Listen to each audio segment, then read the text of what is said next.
papel do sindicato é atuar apenas na questão específica ali do reajuste salarial, da PLR, etc. Mas é preciso compreender que o local de trabalho não é uma ilha. A cidade não é uma ilha, o país não é uma ilha, a gente está todo mundo no mesmo planeta e não adianta muitas vezes eu lutar para melhorar uma PLR, um reajuste salarial, se aquele emprego foi extinto logo em sequência. A gente viveu aqui na Bahia um exemplo desse, onde, por exemplo, a Texis, que era uma fábrica de produção de pás eólicas e empregava mais de 1.000 pessoas naquela unidade. Se a gente atua ali apenas brigando para ter um reajuste salarial, brigando para ter uma PLR, etc., e mudou o governo suspendeu os leilões de energia limpa e ao suspender os leilões de energia limpa tornou aquela empresa inviável e a empresa fechou. Então não adiantaria eu ter conseguido 500% de reajuste salarial se a empresa fechasse e demitisse as pessoas. O papel da central, muito maior do que o papel do sindicato que atua na ponta, é justamente propor uma atuação articulada de todos os sindicatos nacionalmente para, além das condições específicas de um local de trabalho, conseguir propor soluções e políticas públicas para a geração de emprego e renda de melhor qualidade. Acho que esse é o grande papel da central, é articular a atuação de diversos sindicatos para que os sindicatos possam ter uma atuação mais nacional ou até mais global, porque alguns desses pontos vão exigir um debate globalizado, não apenas nacionalizado. Não adianta, por exemplo, a gente falar de uma matriz fotovoltaica, geração de energia solar, mais limpa e etc., quando na verdade a gente exporta emprego para o exterior. Porque na verdade boa parte do que se gera de emprego na construção de usinas fotovoltaicas está justamente na construção de maquinário, de placas, que são importadas no Brasil, né? Vindas da China ou de outros países e a gente importa. Por que não produzir essas placas aqui? Por que não produzir os inversores aqui? Por que não gerar emprego e renda aqui? Esse é o grande debate e que eu acho que a CUT tem um papel fundamental, porque cada sindicato isoladamente não consegue fazer um debate globalizado e a CUT pode e deve ajudar e articular essa ação mais global.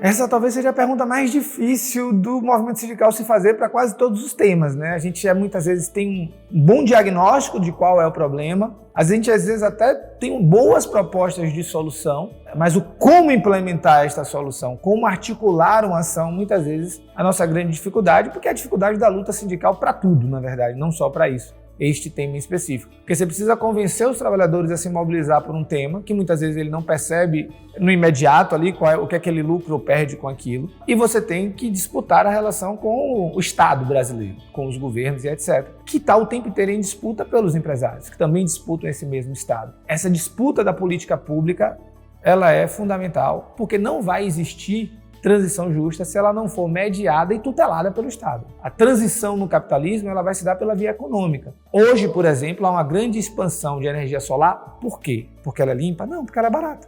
A verdade é essa. A tecnologia para energia solar hoje não é diferente de 15 anos atrás. Só que agora ela está economicamente mais viável. Então interessa ao capitalismo a geração desta energia.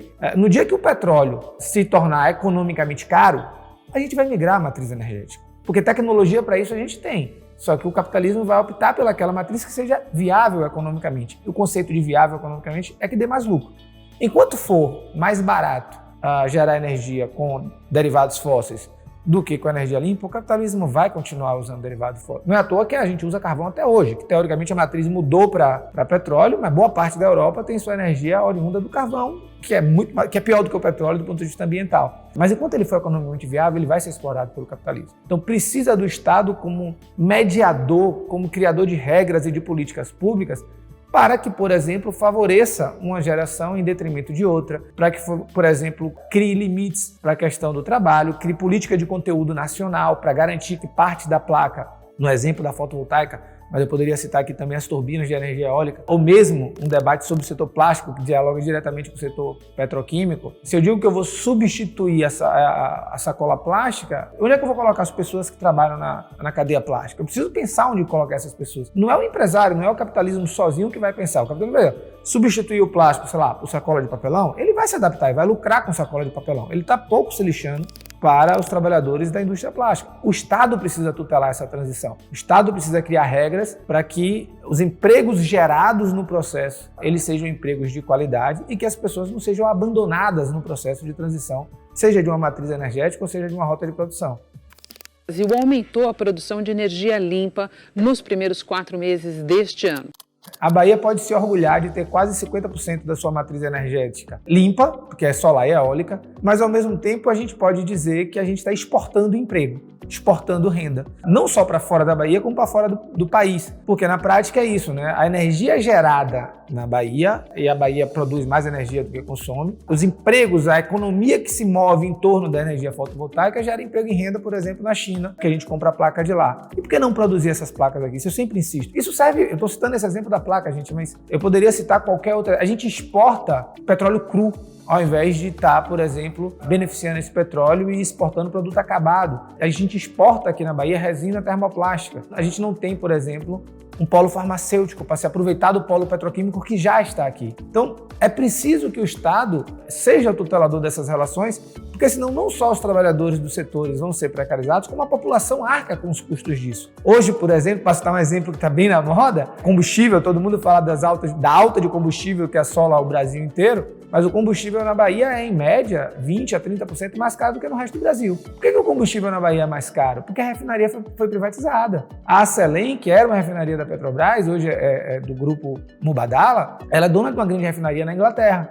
Para ela, vender no mercado interno, vender no mercado externo, ou decidir, por exemplo, é uma decisão de negócio. Para ele está mais lucrativo agora exportar óleo combustível, por exemplo, do que produzir gás de cozinha. Bom, para o empresário ele vai produzir aquilo que dá mais lucro, mas as pessoas precisam de gás de cozinha para cozinhar em casa. Então percebe que não pode ser só uma decisão econômica. Começa a faltar gás de cozinha no mercado, o preço do gás de cozinha dispara.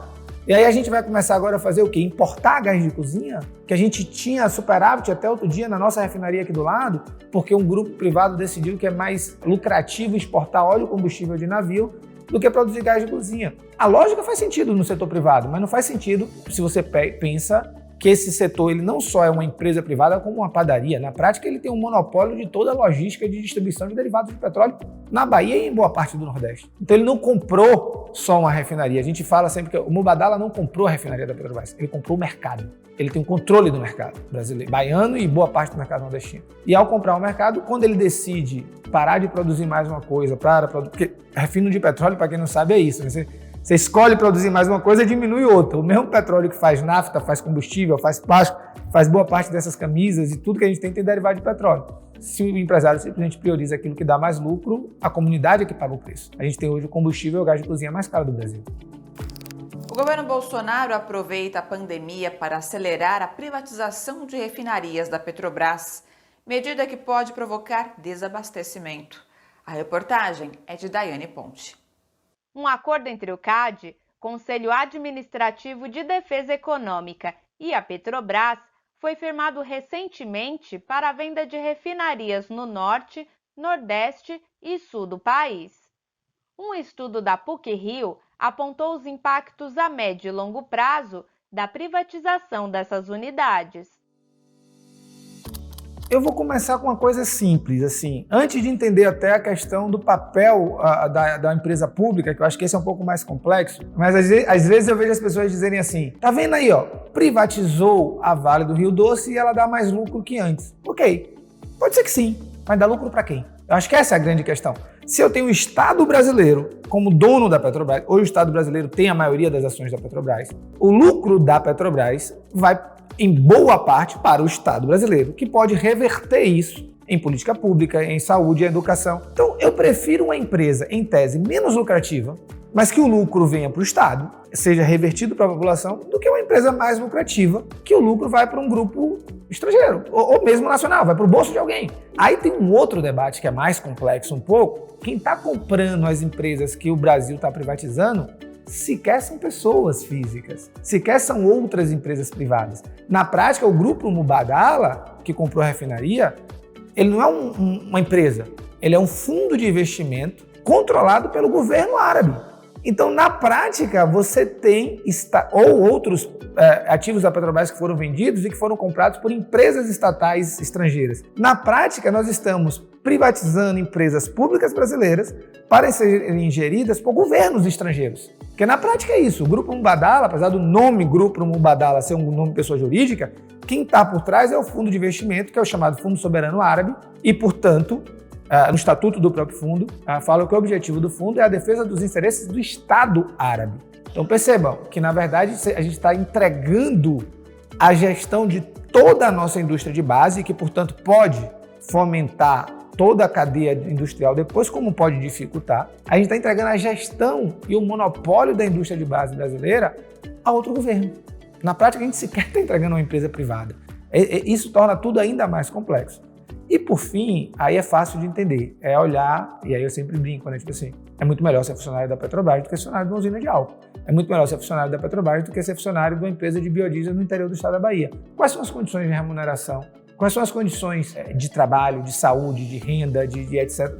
As melhores condições que a gente tem justamente nas empresas públicas e não nas privadas. Então, acho que esse é um debate fundamental para o trabalhador entender que, por exemplo, a Acelen que se instala hoje, aqui onde era a antiga refinaria Landulfo Alves, hoje a Acelen da Petrobras, do Grupo Mubadala, o que ela paga para um técnico de segurança hoje, por exemplo, é menos de 1/3 do que ganha um técnico de segurança da Petrobras. E vende o produto final mais caro do que vendia as refinarias da Petrobras em outros estados. Então, assim, alguém vai dizer, ela é mais eficiente? Mais eficiente à custa de quê? Ela tem um lucro maior? Tem. Ela vende um produto mais caro e paga menos ao trabalhador.